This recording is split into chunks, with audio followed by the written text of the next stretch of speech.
पुरुष ते चरणारविंदम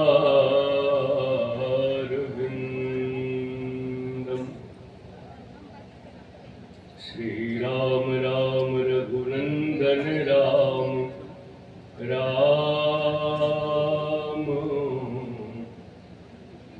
श्री राम राम भरताग्रज राम राम श्री राम राम रणकर कस राम राम श्री राम राम शरणं भव राम राम योऽन्तः प्रविश्य मम वाच्यमिमां प्रसुप्ताम् सञ्जीवयत्यखिलशक्तिधर स्वधाम्ना अन्याश्च हस्तचरण श्रवणत्वगादिं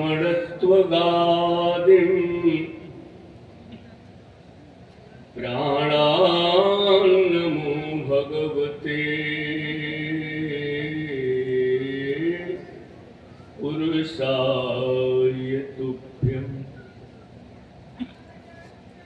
श्री गुरु चरण हृदय धरि बहुरी सबहि सिर नाय वरणो रघुवर बिसद जसो सुनि कली कलुष नसा या देवी सर्वभूतेषु शक्तिरूपेण संस्थिता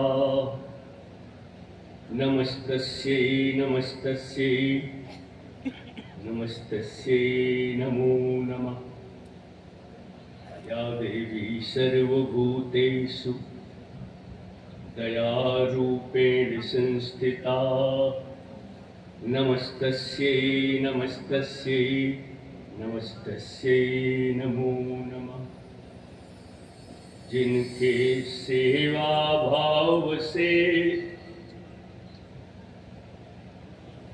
मुग्ध भये श्री राम ऐसे श्री हनुमान को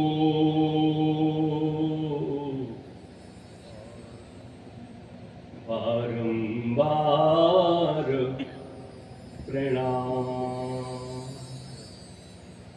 आशा तुलसीदास कृत ध्यान करहु अनुसार आसन लीजे हृदय महु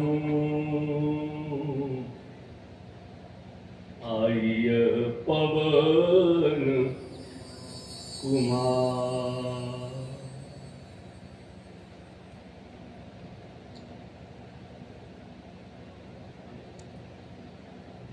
भगवत प्रेमी सज्जनों, भगवान की बड़ी असीम कृपा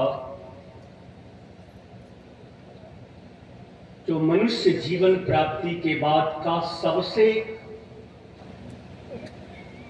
बहुमूल्य नहीं बल्कि मनुष्य जीवन की प्राप्ति के बाद का सबसे अमूल्य कार्य करने के लिए इस समय आप यहां एकत्रित हैं। दो शब्द हैं हमारे यहां, एक शब्द है बहुमूल्य, दूसरा है अमूल्य। हम गृहस्थी हैं, हम गृहस्थियों के लिए संसार का कार्य करना बहुमूल्य है,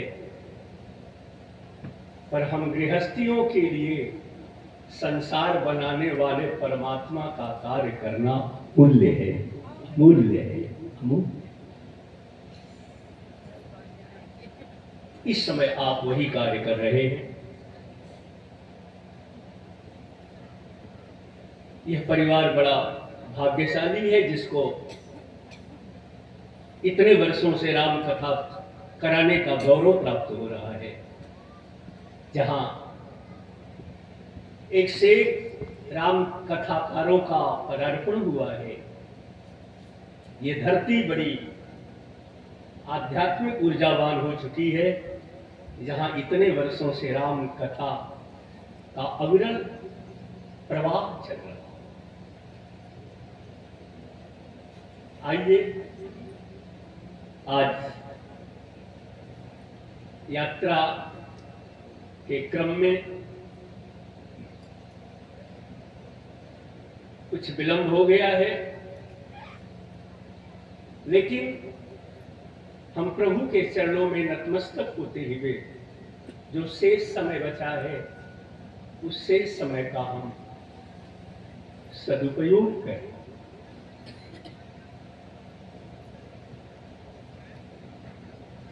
भगवान का डिम घोष है, एक घड़ी आधी खरी, आधी में पुनिया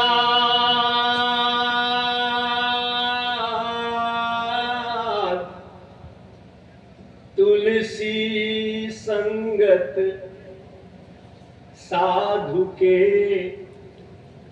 कटय कोटि अपराध, कटय कोटि अपराध। इसलिए गजग्राह की लड़ाई कितने वर्ष तक चली है, लेकिन इतने वर्ष तक लड़ाई जो चली उसमें सबसे महत्वपूर्ण पल कौन था जिसने भगवान को आने के लिए बाध्य कर दिया? बस केवल एक जौ बाकी था। उस एक जौ में जो आह निकली है गज से, बस वही क्षण इतने वर्षों को पीछे कर दिया। इसलिए कितना समय से आप याद कर रहे हैं, ये गौण हो जाता है जिस समय आप अल्प समय में ही केवल आंसुओं के सैलाब से परमात्मा का आह्वान करें। अस्तु, दो क्षण हरि नाम संकीर्तन के साथ समय को हम सब लोग भगवान के चरणों से जोड़ने का प्रयास करें। भाव के साथ केवल संकीर्तन हम संगीत से ले रहे हैं, बकिया हम ऐसे ही प्रेम का आश्रय लेकर के आगे की यात्रा करें।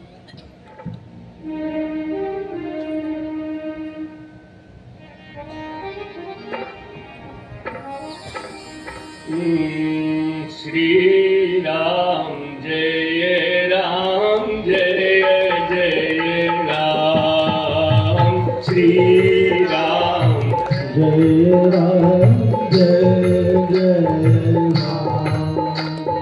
श्री राम जय राम, जय जय राम। श्री राम जय Ram, Shri Ram Jai Ram Jai Jai Ram, Shri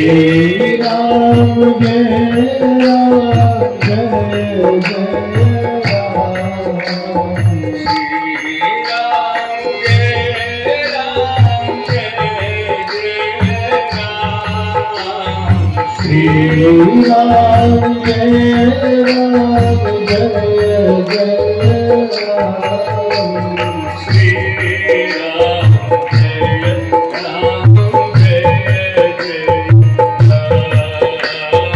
Shri Ram Jai Ram Jai Jai Ram।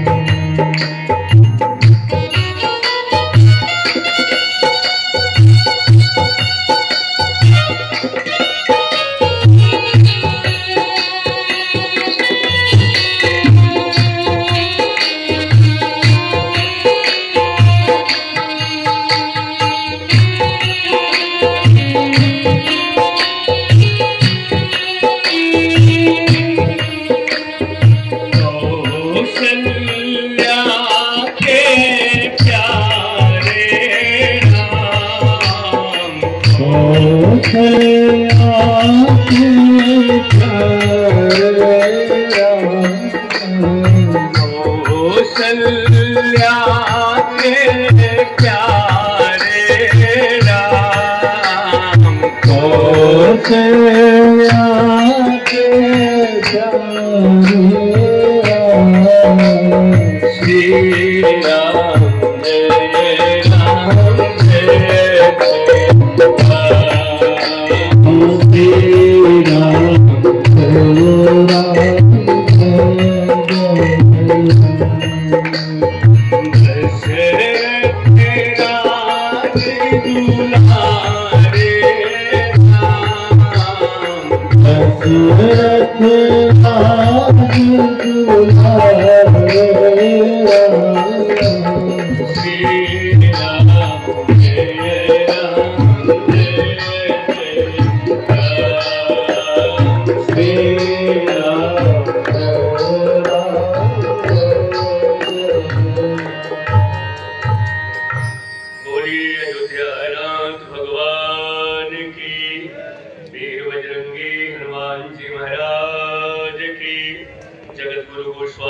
Tulsidas ji महाराज की, स्थान देवता की, ग्राम देवता की।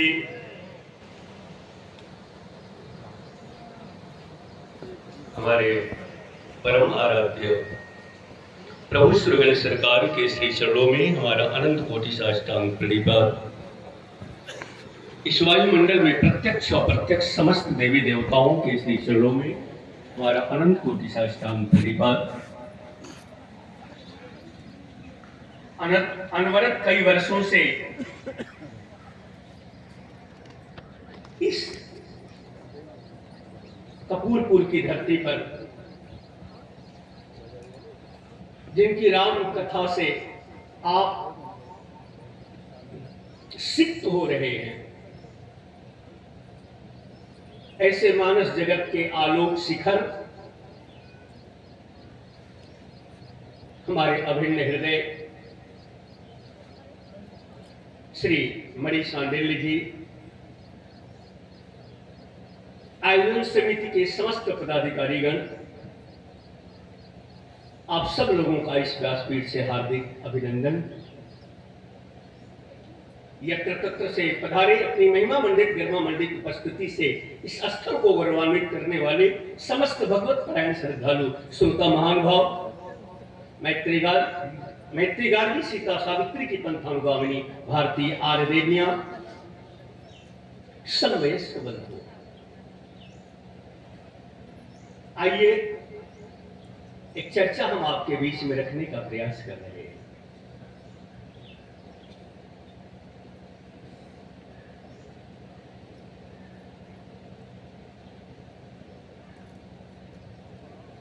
ये रामचरितमानस केवल उन्हीं की धरोहर नहीं है जिनके मुंह के दांत टूट चुके हैं, जी नहीं, साथ साथ उन नौजवानों की भी संपत्ति है जिनकी बाजुओं में ताकत है, जो समाज में आमूल परिवर्तन कर सकते हैं। बदकिस्मती है आज मैंने गलत अर्थ लगा लिया है। चलो जब मेरी बुढ़ौती आएगी तो मैं रामचरितमानस पढ़ूंगा। क्या यह रामचरितमानस केवल बुढ़ौती में ही पढ़ने वाला ग्रंथ है? ट्रेन में सारे पैसेंजर सो जाए, खतरा नहीं है। गार्ड सो जाए, अभी उतना खतरा नहीं है। पर ड्राइवर सो जाए तो समाज रूपी गाड़ी का सरदा से ड्राइवर रहा है ये युवा, और आज ये युवा सो चुका है। इनको जगाने का प्रयास नहीं किया गया। कुछ मुट्ठी भर लोगों ने जगाया तो स्कूल कॉलेज जरूर रुकवा दिया, लेकिन ये नहीं बताया तुम्हारी इस नौजवानी का अर्थ क्या है। केवल मां को पीट देना, बाप को गाली दे देना, ऐट के उजड्डों की तरह चलना, कभी ड्राइवर को पीट देना, कभी कंडक्टर को पीट देना, क्या इसी का नाम जवानी है? पढ़िए रामचरितमानस। यदि इसी का नाम जवानी होता तो भगवान सीधे लोगों को लड़कपन के बाद बुढ़ौती में ट्रांसफर कर देता, कभी किसी को जवान न बनाता, यदि जवानी की यही परिभाषा होती तो। पढ़िए रामचरितमानस। नौजवानी कहते किसको है? आज विश्व की अद्भुत सभा लगी हुई है, ऐसी सभा जिस सभा में केवल मनुष्य ही उपस्थित नहीं है ना, ये ऐसी अलौकिक दिव्य सभा है जिस सभा में आकाशवासी देवता भी मनुष्य का रूप बना करके उपस्थित हैं। और ये वो सभा कि जिसमें केवल देवता ही नहीं, पातालवासी दैत्य भी मनुष्य का रूप बना करके आज इस सभा में विराजमान है। और मनुष्य तो ऑलरेडी उपस्थित ही है। देव दनुज धरि मनुज शरीरा, विपुल वीर आए रण धीरा।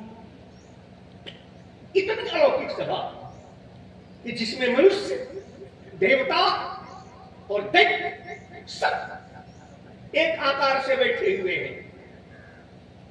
तो सोचिए ये सभा इतनी दिव्य है, तो इस सभा का ऑर्गेनाइजर कौन होगा? इस सभा को हैंडल करने वाला कौन होगा? इस सभा का मुखिया कौन होगा? इस सभा का अध्यक्ष कौन होगा?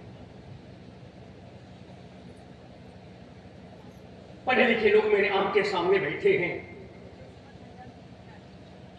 किसी सभा में जब कोई प्रेसिडेंटल एड्रेस होता है, अध्यक्षीय भाषण होता है, तो वो अध्यक्षीय भाषण सभा के शुरू में होता है या मध्य में होता है या लास्ट में होता है? सभा का अध्यक्षीय वक्तव्य सभा के अंत में होता है। और इस सभा के अध्यक्ष कौन है? इस सभा के अध्यक्ष हैं महाराज जनक। और ये कौन जनक है? ये वो जनक है साहब जिसके लिए गोस्वामी जी ने कहा, जासु ज्ञान रवि भव निशी नासा, वचन किरण मुनि कमल विकास। जिनके ज्ञान रवि का स्पर्श प्राप्त करते ही, जिनके ज्ञान रवि का स्पर्श प्राप्त करते ही संसार में जो अज्ञानता का अंधकार है वो विनष्ट हो जाता है। और जिनके वचन किरण का स्पर्श प्राप्त करते ही, मुनि माने मनीषी, मनीषी कहते हैं विद्वान को, यानी उनके हृदय में जो जिज्ञासा की कलियां हैं वो विकसित हुआ करती हैं। इतने बड़े ज्ञान शिरोमणि महाराज जनक इस सभा के अध्यक्ष हैं। ये वो जनक हैं जिनका एक हाथ माला पर और एक हाथ अग्नि की ज्वाला पर। अग्नि की ताकत नहीं जो महाराज जनक की हथेलियों को जला दे, ये वो जनक सैकड़ों वर्ष तक अन्नमय को प्राणमय में, प्राणमय को मनोमय में, मनोमय को स्वादिष्ठान में, स्वादिष्ठान को मणिपूरक में, मणिपूरक को अनहद में, अनहद को आज्ञाधार में, आज्ञाधार को तुरीय अवस्था में ले जाने वाले लोग महाराज जनक की सभा में आकर के ज्ञान की शिक्षा ग्रहण करते हैं। ऐसे महाराज जनक आज इस सभा के अध्यक्ष हैं। जब महाराज जनक इतने ज्ञानी हैं तो इस महाराज जनक को इस सभा में बीच में ही अपना प्रेसिडेंटल एड्रेस क्यों देना पड़ा? बीच में ही अपना अध्यक्षीय वक्तव्य क्यों देना पड़ा?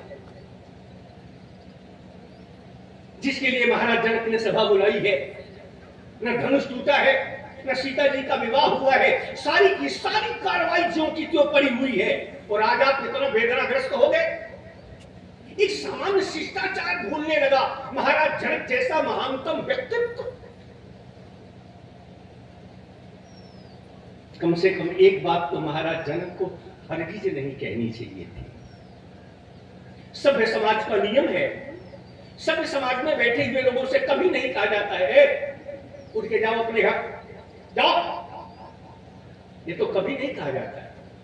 लेकिन महाराज जनक बोलते बोलते कहां तक बोल गए, जरा महाराज जनक का अध्यक्षीय भाषण सुने। द्वीप द्वीप के भूपति नाना आए सुनी हम जो पन ठाना,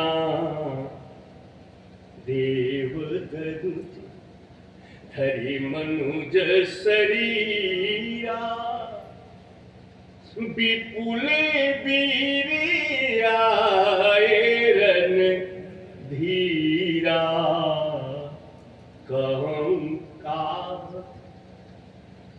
यह लाभन भावा, अकाहुन शंकर चाप चढ़ावा, अब जन को माखे भटवानी, अबीर बिहीन मही में जानी। कहते कहते बात कहां तक निकल गई, तजहु आ निज निज गृह जाऊ, लिखान विधि देही विवाह। ये तो महाराज जनक को कहना चाहिए था सभा की कार्रवाई समाप्त होने के बाद। लेकिन सभा की सारी कार्रवाई ज्यों की त्यों पड़ी हुई है, और आज आप इतना वेदनाग्रस्त हो गए। एक सामान्य शिष्टाचार भूल रहा है महाराज जनक जैसा महानतम व्यक्तित्व। महाराज जनक होश में बोल रहे हैं कि बेहोश होकर बोल रहे हैं? अब ये मेरी बात वही समझ सकते हैं जिनको भगवान ने पाप का कहने जाए। कैसी परिस्थिति में महाराज जनक को ऐसे वाक्य का प्रयोग करना पड़ा। विश्व की इतनी बड़ी सभा में जिस बात को अब ये यकीन होने लग जाए कि लगता है अब मेरी बेटी जीवन भर कुंवारी ही रह जाएगी, वो बाप होश में बोलेगा कि बेहोश होके बोलेगा। आज महाराज जनक होश में बोल। इतिहास पढ़ने वाले लोग जानते हैं 25 वर्षों तक जंगल के खाक छानने वाले राणा प्रताप के चेहरे पर सिकड़ नहीं आई, पर जिस समय उनकी 8 साल की बेटी तुतली भाषा में बोल पड़ी, बाबूजी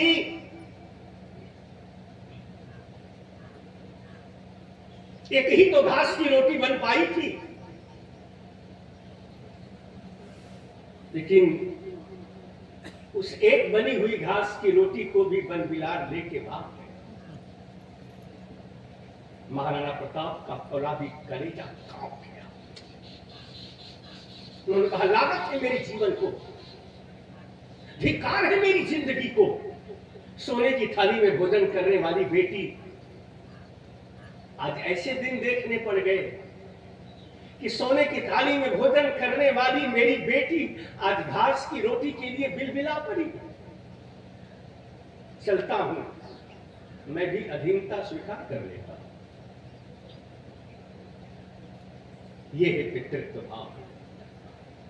चलता हूं, मैं भी अधीनता स्वीकार कर लेता हूं। कदम डगमगा गए राणा प्रताप के और कदम बढ़ गए दिल्ली की ओर। यह है पितृत्व। महाराज जनक होश में बोल रहे हैं। लेकिन कभी कभी छोटी छोटी चिंगारी भी बड़ा रूप धारण कर देती है। ये आवाज जैसे बगल में बैठे हुए उस नौजवान के कान में पड़ी, नौजवानी मचल उठी उसकी।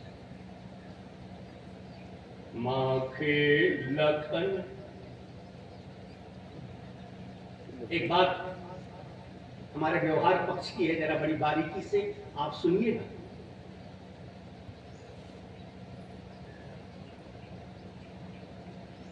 गोस्वामी जी ने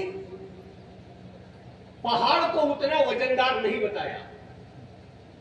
माताओं और जरा आप भी ध्यान से सुनिएगा।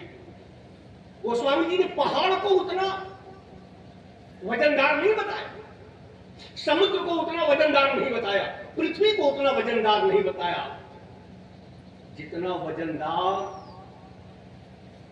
हमारी जुबान को बताया है, बाणी को बताया है।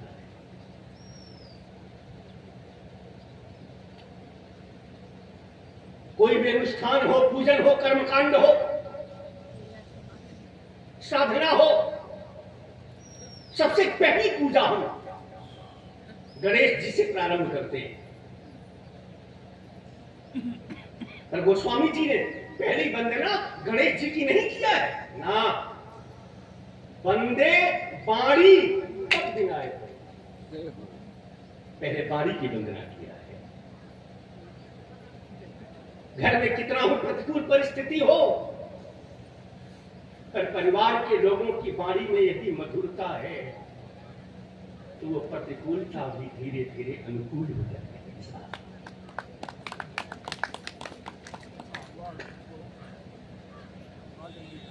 घर में सारी अनुकूलता हो, यदि वाणी में कठोरता है तो उस परिवार को भी धीरे धीरे श्मशान की ओर बढ़ना पड़ जाता है। भारत के 10 धनी परिवारों में एक बार जाने का योग बना। जिस घर के नौकर पिस्ता बादाम खाते थे, उसके घर के मालिक को यह नहीं मालूम कि मेरे पास कितनी संपत्ति है, लेकिन उसकी आंखों से आंसू गिर रहा था। पूछा गया, भैया आपके नौकर काजू किशमिश पिस्ता बादाम खा रहे हैं, पर मालिक के आंखों से आंसू क्यों? उसने कहा, महाराज मेरे परिवार में एक ऐसा शब्द आ गया है जिस शब्द की वजह से आज मेरे आंख में आंसू है। कहा, वो शब्द क्या है? बोले, वो शब्द है मैं बड़ा, मैं बड़ा, मैं बड़ा। सास कहती है मैं बड़ा, बहू कहती है जब आप बड़ी थी तब बड़ी थी, अब मैं बड़ी। बाप कहता है मैं बड़ा, बेटा कहता था अब जब आप बड़े थे तब बड़े थे, अब मैं बड़ा। कहा, सब लोग शांति चाहते हैं? बोले, सब लोग शांति चाहते हैं, पर एक ही यही शब्द जो है मेरे पूरे परिवार को तार तार करने के कगार पर पहुंचा दिया है। पूरे परिवार को जुटा करके एक जगह बैठा करके पूछा गया, सब लोगों की इच्छा है, सब आप शांति चाहते हैं? बोले, हाँ महाराज। कहा, तो मैं बड़ा ये 2 शब्द है, इसमें से 2 शब्द में एक शब्द आप मुझे दे दीजिए। बड़ा तो रहने दीजिए, केवल मैं को आप हमको दे दीजिए, और इसके बदले हम एक नया अक्षर दे रहे हैं। कहा, क्या? कहे, मैं की जगह अब आप तुम लगा दीजिए। अब परिवार में मैं बड़ा नहीं, अब आज के बाद तुम बड़ा। बहू कहे मैं जब बड़ी होंगी तब होंगी, जीवन में अभी कोई अनुभव नहीं है, और जिसके जीवन में अनुभव न हो वो व्यक्ति जीवन में कभी बड़ा नहीं हो सकता है। अनुभव के बगैर ज्ञान पंगु होता है। और बाप कहे, बेटा मैं जब बड़ा था तब बड़ा था, अब इन धमनियों में, अब इन हाथों में भार को उठाने की क्षमता नहीं है बेटा, अब आज के बाद तू बड़ा। इसलिए जैसी महाराज जनक के मुंह से आवाज निकली, तजहु आस निज निज गृह जाऊं, और ये आवाज बगल में बैठी उस नौजवान के कान में पड़ी। नौजवानी मचल उठी उसकी। माखे लखन, देखिए बाणी का प्रभाव देखिए साहब। ये लक्ष्मण जी किसके अवतार है? बोले शेष के अवतार है। पूरी पृथ्वी का भार शेष पर है। अब मेरा वाणी का वजन देखिएगा, आपका ध्यान थोड़ा सा भी इधर होगा तो मूल पॉइंट से आप चूक जाए। वाणी का जरा वजन देखिए। पूरी पृथ्वी का भार जिस शेष के माथ पर एक बाल के समान वजन दे रहा है। आपके माथ में हजारों बाल है, और कोई पूछते कि इन हजारों बालों में जरा एक बाल का वजन करके बताइए, किस फार्मूला से आप बताइएगा। लेकिन पूरी पृथ्वी का भार जिस शेष के माथ पर एक बाल के समान है, लेकिन वैसे शेषावतार लक्ष्मण के कान में पूरी पृथ्वी का भार कुछ नहीं। लेकिन जब महाराज जनक के मुंह से आवाज निकली तजहु आस, तो इस वाणी में कितना वजन था कि माखे लखन कुटिल भई भोई, रदपट फरकत नैन रिसोही। क्रोध के मारे शरीर के अंग अंग से क्रोधाग्नि धू धू करके चलते। सोचिए कि जिसके माथ पर पूरी पृथ्वी का भार एक बाल के समान लग रहा है, तो वाणी का वजन इतना ज्यादा इतना ज्यादा इतना ज्यादा कि पूरे शरीर को मानो अंगारा का रूप धारण। ये है वाणी का वजन सा। घर में 4 रोटी में 4 लोगों का पेट भर सकता है यदि एक दूसरे के प्रति समर्पण है तो। नहीं तो 56 प्रकार का भोजन बना है, और जैसे भोजन का समय हुआ, भोजन के पहले महाभारत शुरू हो गया। अब भोजन फेंक दिया गया, अब कुत्ते खा रहे हैं। हनुमान चालीसा पढ़ के कह रहे हैं, हे प्रभु आनंद दाता ज्ञान इनको दीजिए। यदि आपस में महाभारत नहीं होगा तो कुत्तों का पेट कैसे भरेगा? इसलिए वाणी माखे लखन कुटिल भई भोही, रदपट फरकत नैन रिसोही। और महाराज जनक के वाक्य लक्ष्मण जी के कान में कैसे लगा? ऐसे लगा जैसे किसी ने तीर मारी। क्रोध के मारे शरीर के अंग से क्रोधाग्नि धू धू करके जलने लगी, ओठ फड़कने लगे, रोंगटे खड़े हो गए, आंखें लाल लाल हो गईं। पर क्रोध की इस अवस्था में आने के बाद भी जरा परिवार का संस्कार देखिए। कार से व्यक्ति बड़ा हो जाता है, लेकिन संस्कार से व्यक्ति महान होता है, और संस्कार माता पिता के रक्त से आता है। जिस समय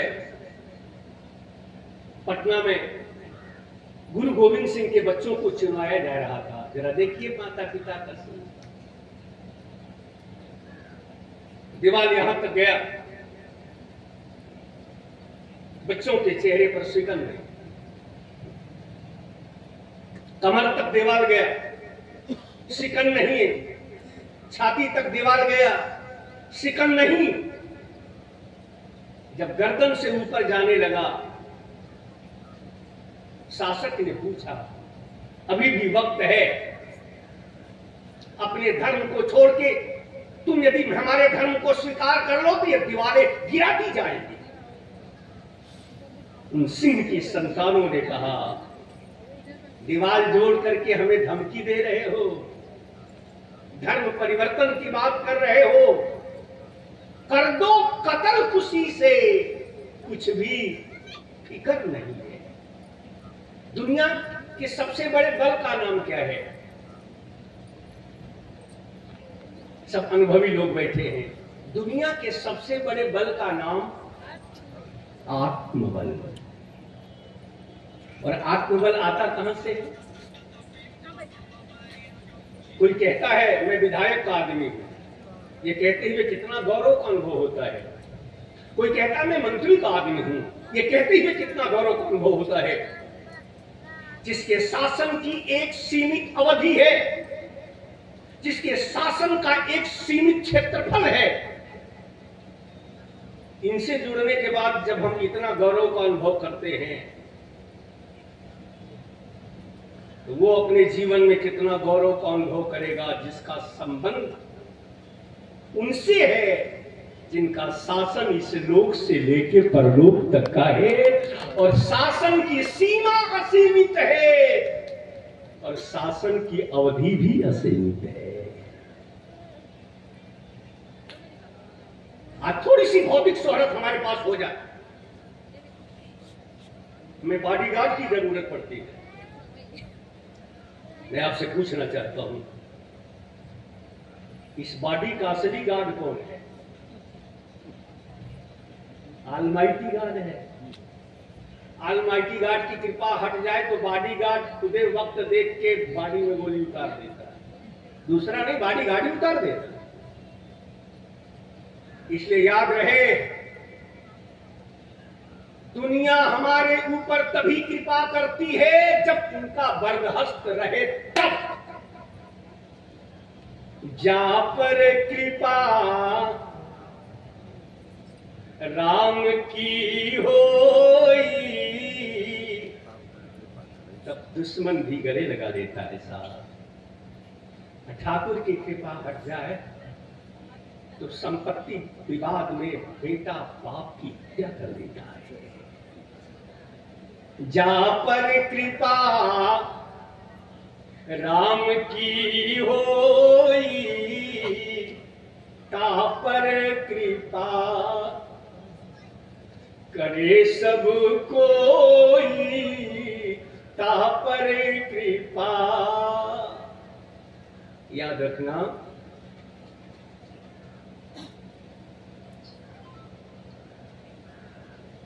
कोई पत्नी अपने पति को प्राणों से भी ज्यादा मानती हो,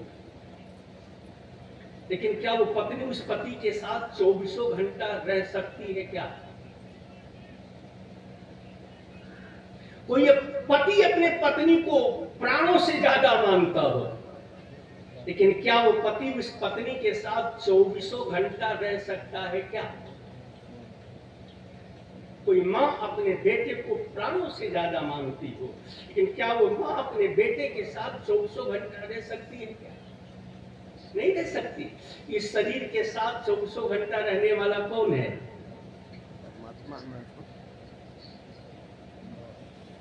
इसलिए एक बार ठाकुर से अपना संबंध बना के देखिए। It is not explain matter, it is feeling matter. दुनिया की सारी चीजें व्याख्या करके ही नहीं सुनाई जा सकती। कुछ अनुभव में डाल के ही सुनाई जा सकती। भगवान के सच्चे भक्तों को हर तरफ सहारा मिलता है। जीवन में अगर तूफान उठे, अनैया भंवर में फंस जाए, लेकिन इन सब चीजों के बावजूद भी यदि राम नाम का संबल है, यही जो जीवन का सबसे बड़ा बल है। यदि राम नाम का संबल है तो हर तरफ किनारा मिलता है। यदि राम नाम जीवन का प्रथम, जीवन का मध्य और जीवन का अंतिम बल क्या है? एक भरोसो एक बल, एक आस विश्वास,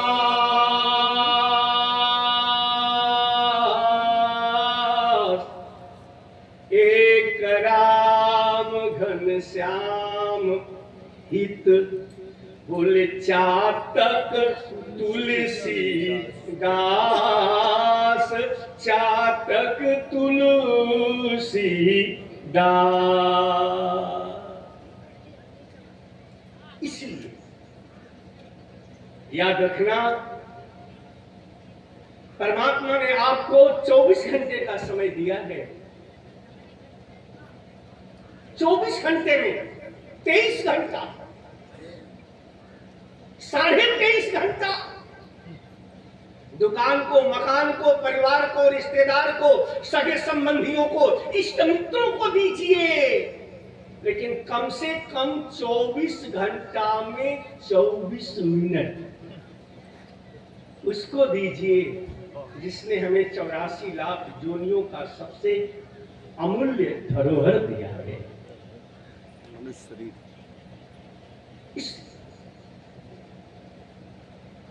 बोले माँ खेल लखन कुटिल भई भोहे, रदपट फरकत नयन रिसोहे, रदपट फरकत। यही वो पंक्ति है साहब जिसने फादर बुल्के को आज विश्व के करीब करीब जितना देश में आस्था चैनल, संस्कार चैनल चल रहा है, करीब करीब 172 देशों में आस्था चैनल, संस्कार चैनल का प्रवेश है। और उतने देश में करीब करीब रामचरितमानस का उस देश की भाषा का में प्रत्यानुवाद हो चुका है। लोग रामचरितमानस को श्रद्धा के साथ पढ़ रहे हैं। उसी क्रम में एक बार एक बेल्जियम का रहने वाला पादरी,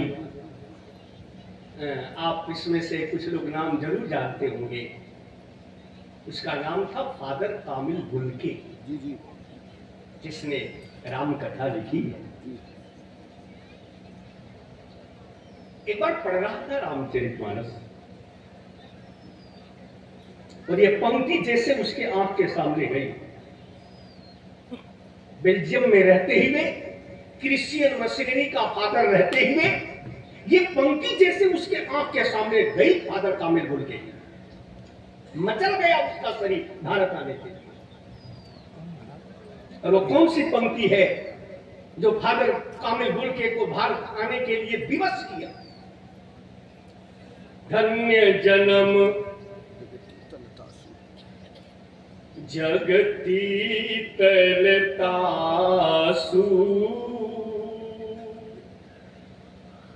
धन्य जन्म,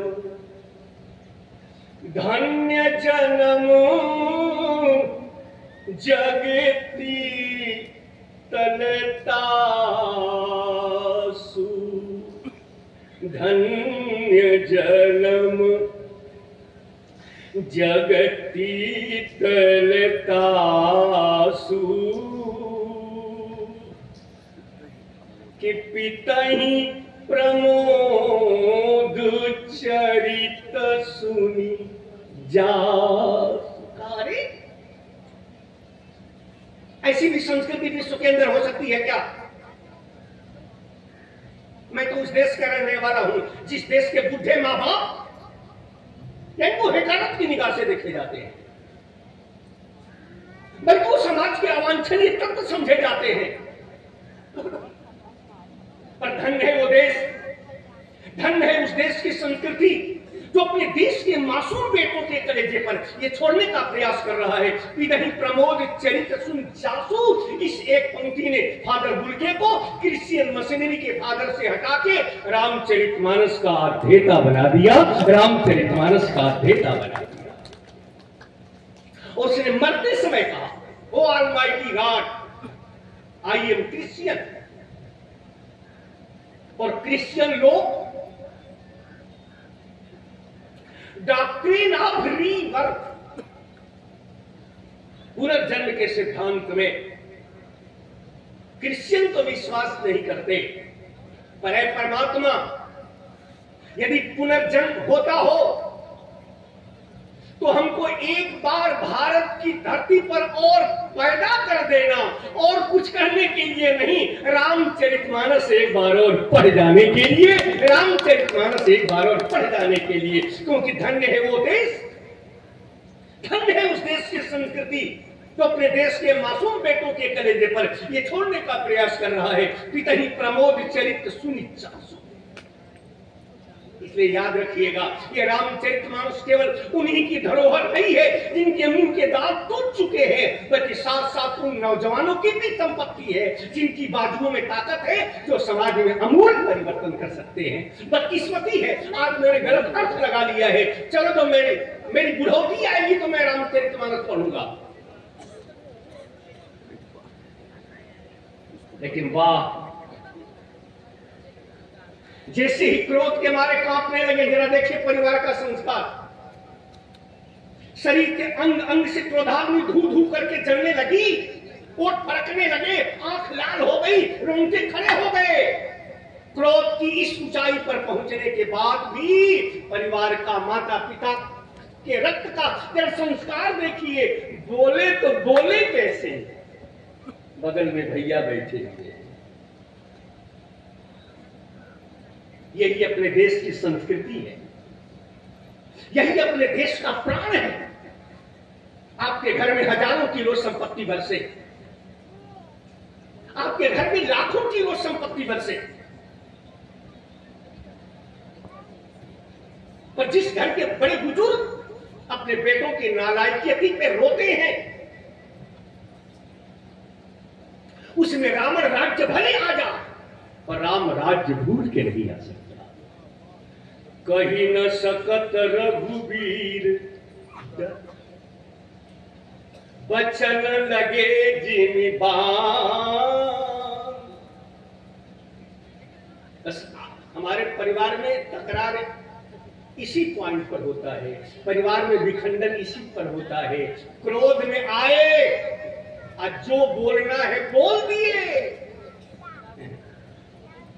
हमारे यहां बेवकूफ और चालाक में ज्यादा अंतर नहीं है।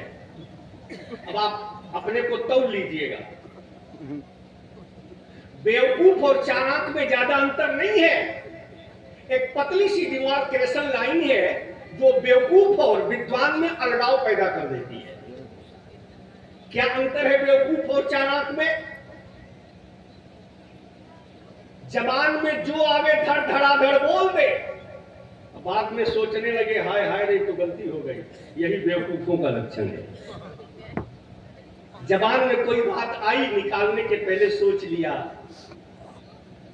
ये बोलना कहां तक उचित होगा, जो बोलने के पहले सोच ले, ये बुद्धिमानों के लक्षण हैं। जो बोलने के बाद सोचने लगे, यही मूर्खों के लक्षण हैं साहब। अब लक्ष्मण से ज्यादा इस समय क्रोधाग्नि में कौन होगा? लेकिन जहां एक तरफ माखे लखन कुटिल भई भोहे, रदपट फरकत नैन रिसोहे। क्रोध के मारे कांप रहे हैं, लेकिन बोले तो बोले कैसे? बगल में भैया कही न सकत रघुवीर डर, बचन लगे जिम्मेदार। हमारे राम जी भी बड़े कौतुकी हैं।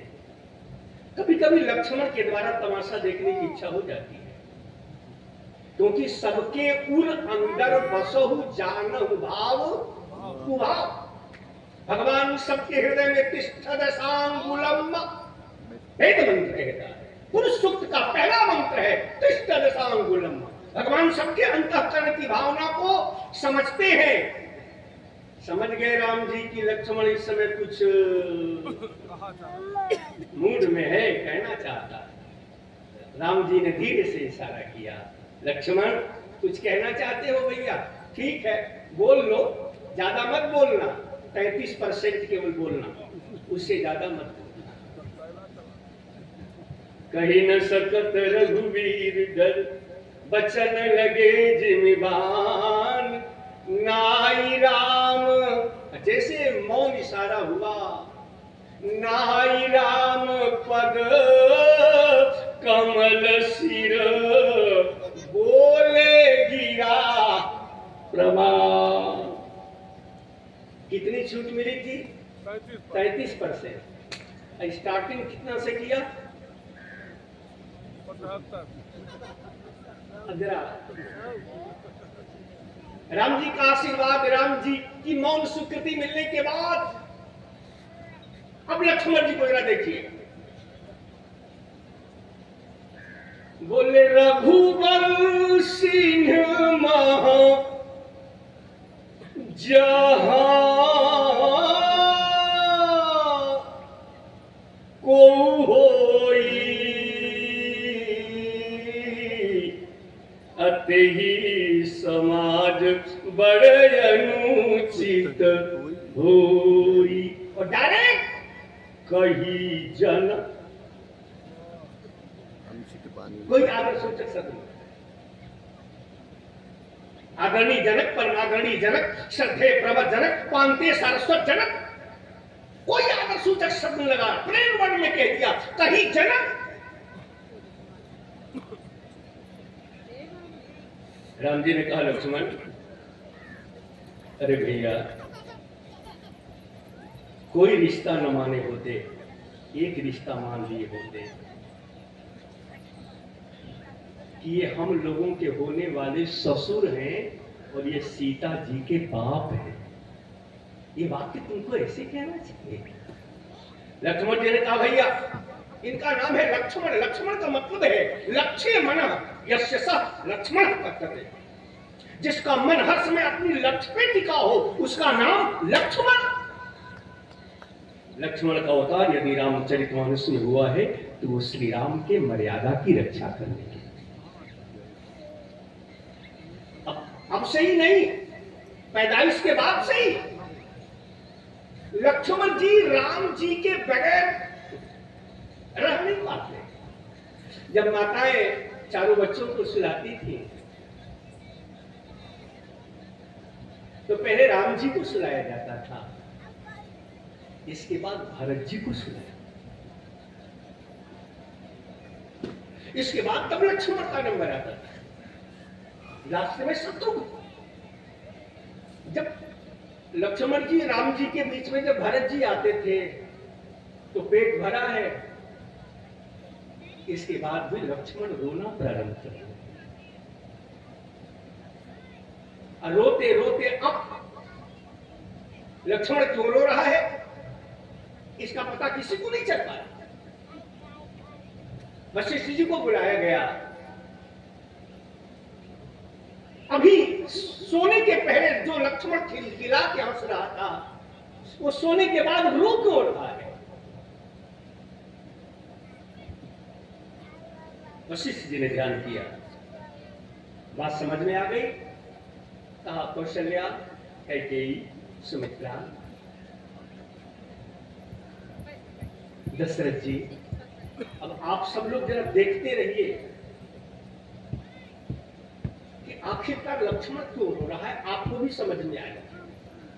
तो हमको क्या समझ में आएगा, रोने का कारण का समझ में आ जाएगा। मैं कह रहा हूं ना, बस आप केवल थोड़ी देर सावधानी के साथ सर्वे करते रहिए। अब लक्ष्मण जी रोते रोते रोते रोते अपने पैर की तरफ घसकने लगे। घसकते घसकते घसकते जब जहां भरत जी का पैर था, जब उसके और नीचे सरक गए, तो इसके बाद सीधे राम जी के पैरों की ओर बढ़े और रो रहे हैं, घसक रहे हैं। और जैसे ही घसकते घसकते भरत जी के पैरों को पार करके, और जैसे ही राम जी के चरणों को पकड़ा, उनके पैर के अंगूठे को अपने मुंह में लगाते ही लक्ष्मण जी की रुलाई बंद हो गई। लक्ष्मण जी की रुलाई बंद हो गई। वशिष्ठ जी ने कहा, माताएं, आप सब लोग देख रही हैं ना, क्योंकि ये लक्ष्मण राम के बगैर रह नहीं पाए, इसलिए लक्ष्मण का अवतार यदि रामचरितमानस में हुआ है तो श्री राम के मर्यादा की रक्षा करना। इसलिए लक्ष्मण जी ने कहा, भैया, यदि कोई व्यक्ति मेरे सामने आपका अपमान करे तो सीता जी के बाप कौन चलावे जी, मैं अपने बाप को भी कुछ कहने से पीछे हटने वाला नहीं हूं। और जनक जी को ही नहीं, लक्ष्मण जी ने दशरथ जी को भी कहने से परहेज नहीं किए। थोड़ी देर के लिए मैं हटूं। जिस समय सुमन जी राम लक्ष्मण सीता जी को रथ में बैठा करके जंगल में छोड़ के आ रहे हैं, उस समय जब विदा होने लगे हैं सुमंत जी, तो राम जी ने ऐसे हाथ झोली फैला के सुमंत जी से भीख मांगा है। मानस मंच और गौरवान्वित होने जा रहा है। ऐसे दिव्य विभूति को प्राप्त करके एक बार हम सब लोग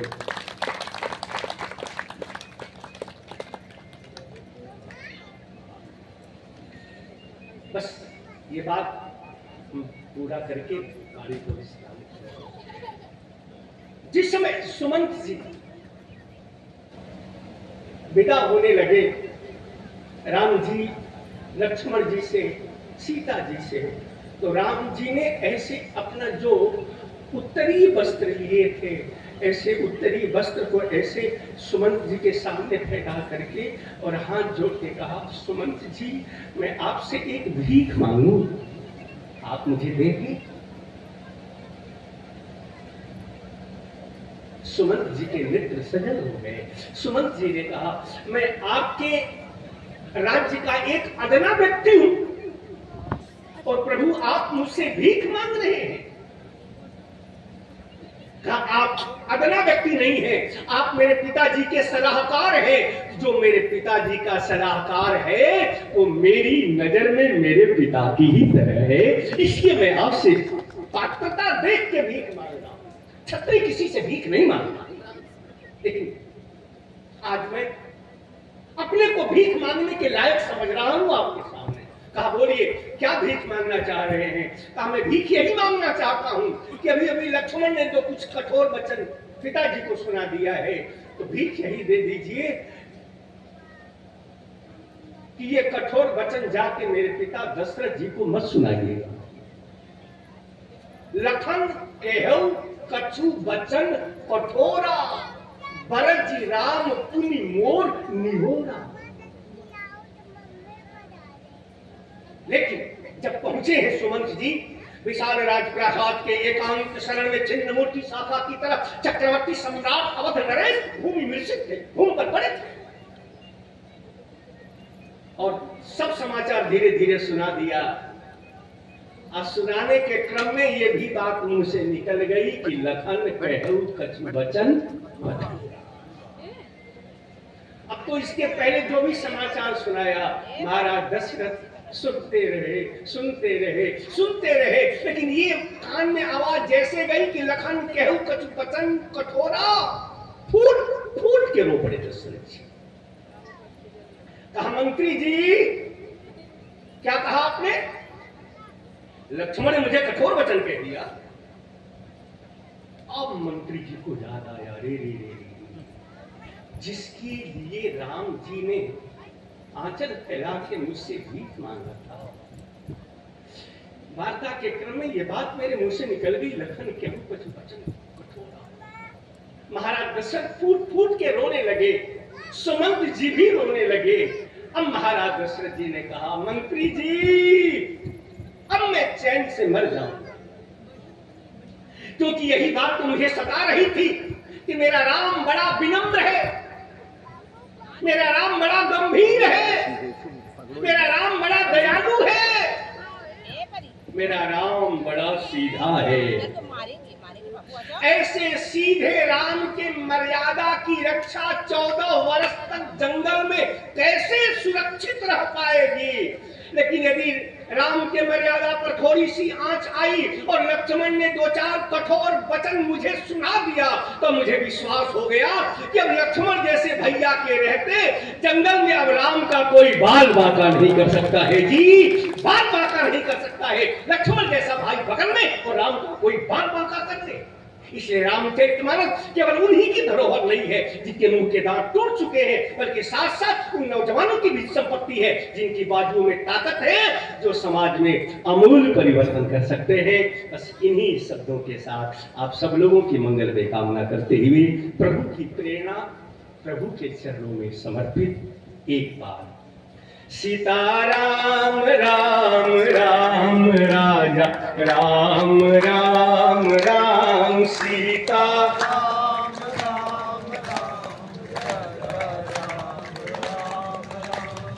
लोग देने में कंजूसी करते हैं कि लेने में? कपूरपुर के लोगों का क्या निर्णय है? लोग देने में कंजूसी करते हैं कि लेने में? हम तो यही जानते हैं कि लोग देने में कंजूसी करते हैं, लेने में तो कोई कंजूसी नहीं करता है। तो यहाँ राम जी का नाम देना है कि लेना है? धन्य है आप लोग लेने में कंजूसी कर रहे हैं। कल के बाद कौन कहने आएगा? जरा 2 बार भगवान का नाम लीजिए। सीताराम राम राम राजा राम राम राम सीता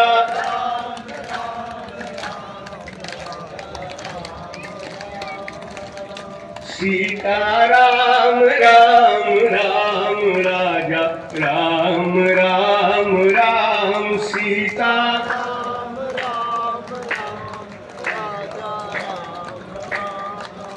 हम सीताराम राम राम राजा राम राम राम सीता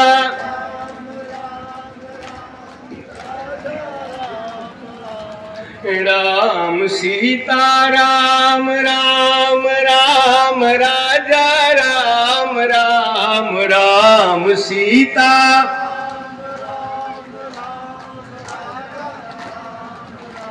तुम राम सीता राम राम राम राजा राम राम राम सीता